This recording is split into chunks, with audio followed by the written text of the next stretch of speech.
You wake up in the morning, you know, when we're out packed in like we are, and there's all this anticipation, you know. Every morning, it's kind of like a Christmas morning because you really don't know what to expect, what the day is going to bring. Once we leave camp in the morning, and you're trudging through the dark, I mean, that's when you have these thoughts, and you're thinking about everything in your life, you know, at least I do. Not many people get up in the morning when they're backpacked in or packed in the woods, in the mountains, and then hike off into the darkness. The world takes on like a different persona, you know. I mean, you're listening to trees creak in the wind, and your mind starts to wander a little bit because it's like, you know, you're hyper aware and you're thinking everything is out to get you on one hand, and then on the other hand, you know, the logical part of you goes, nah, calm down, it's just the wind. You know.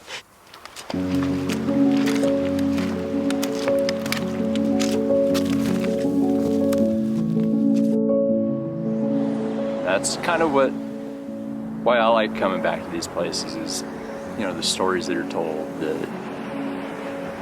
These animals are virtually untouched. Not many people see them, and they don't see many people. It just takes you back, and I'm glad we still have places like this that we can relive those stories and tell our own.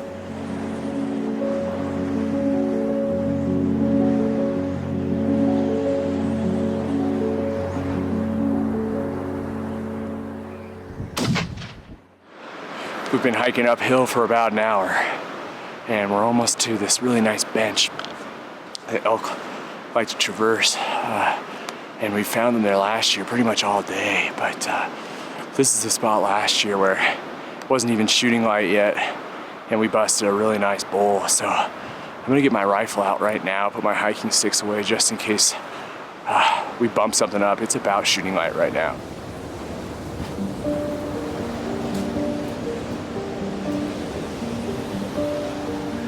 I think we're going to bail off of this mountain, cross the canyon, get up on the downwind side of another ridge, and see what we can find. I think that's where the elk are gonna hole up, is out of the wind. So it's ripping. When you're on top of a hill, you're seeing the sunrise. You're seeing the forest kind of come to life, and you're hearing it, and you're smelling it, and it goes back to this Idaho thing, and it just goes on forever. You're in the middle of this vast expanse, so how are you gonna find these animals, which you know occupy such a small amount of space? You got to start putting yourself in their mind.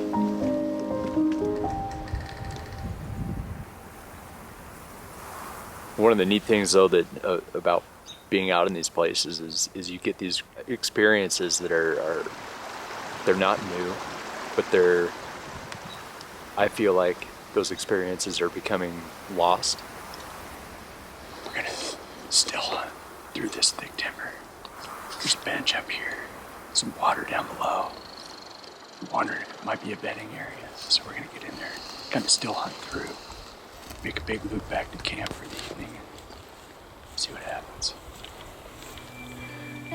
More and more people forget what it's like to smell the flowers, smell the pine trees, or you know, the willows that are losing leaves in the fall are like, it's one of my favorite smells in the world.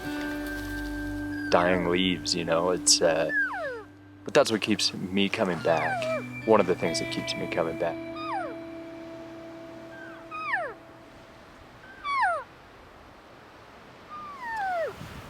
Well, we hoofed it up to this crow's nest where we have a pretty good, almost 360-degree view of the lands kind of around here, and it's an excellent spot. There's sign everywhere, and there's a bench just below us towards camp that looks like the elk really like to use. But we've been sitting here all day, and we haven't seen or heard anything. And so it's getting a little bit late in the day, and we're thinking that we're gonna start slowly moving back towards camp. It's interesting, you know, I'm kind of a person, you know, I think people find their honey holes, and they like to come back over and over again. They like the land, they get comfortable with it, they know how long it takes to hike up, and there's certainly something to that, but I think there's also something that draws us to new places and new experiences. And you know, this place last year for us was the first time we had ever hunted here, and it's coming back here, though it's nice, it's familiar, and there's some sort of comfort knowing what's over the next ridge, and where animals like to be, and it's a little bit less of an experiment, and it's more of a control, and there's some comfort in that. But then of course when you come up here today, I thought I was going to have control and we were going to have a typical days that we had last year, but that's not the case. We haven't seen anything, so I don't know, it's still nice to be up here. I really like this spot.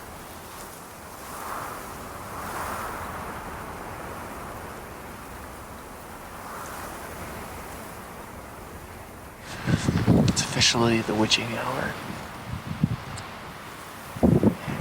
We've seen a handful of does already. No elk, and no bucks, and no bears. Still a little young in the evening, but it's definitely like the magic hour, so things should be up moving around. I don't even know how many times today I've just sat there and stared across these valleys and across the mountains, and you just kind of, I can do it all day.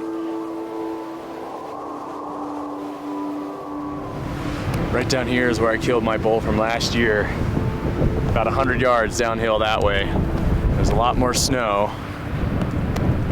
and a lot more elk in this spot. No, but there's sign, we're walking on the saddle, there's sign everywhere, deer and elk. But they're just not here today.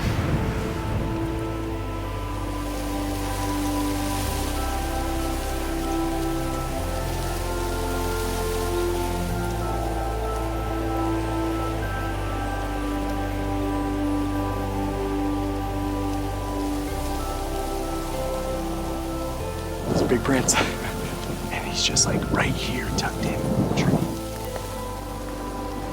No luck today, just does and some elk kind of far off, but it's cold and windy. We're gonna get the hell out of here.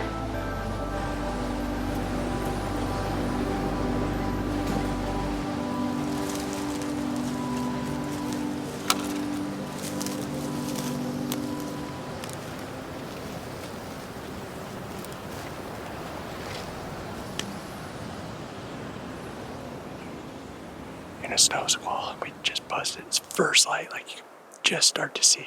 Bumped a deer by itself. It might be a little buck, but we'll see if we run into it again. Keep on going.